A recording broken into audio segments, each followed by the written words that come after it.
नमस्कार, मी श्रुती आणि स्वागत आहे तुमचं आपल्या मिनी व्लॉग सिरीजच्या डे 11 मध्ये. आज पण तब्येत थोडी डाऊन होती, पण ठीक आहे. अद्वितला स्वतःलाच केसाला तेल लावायचं होतं म्हणून तो इथे तेलाची बाटली घेऊन बसला होता. त्यानंतर मग मी शांतपणे थोडा वेळ बसून ब्रेकफास्ट केला. आणि हो, तुम्हाला जर का माझे मिनी व्लॉग्स आवडत असतील तर चॅनलला सबस्क्राईब करायला विसरू नका आणि कमेंटमध्ये मला नक्की सांगा.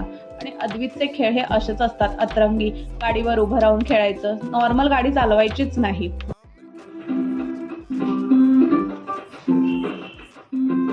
ज्या दिवशी मला कंटाळा आलेला असतो किंवा मला बरं नसतं त्याच दिवशी अद्वित घरामध्ये इतका पसारा करतो. त्यानंतर संध्याकाळी अद्वितचं जेवण केलं आणि मग मी, अद्वित आणि त्याची आजी आम्ही गेलो होतो आमच्या सोसायटीमधल्या एका फंक्शनला. बारसं होतं, तिथे गेलो. मस्त असं बारसं एन्जॉय केलं. छान असं तिचं नाव ठेवलं होतं दक्षिता. आणि घरी आलो आणि दिवसाचा शेवट केला. Okay, bye. भेटूया नवीन व्लॉगमध्ये.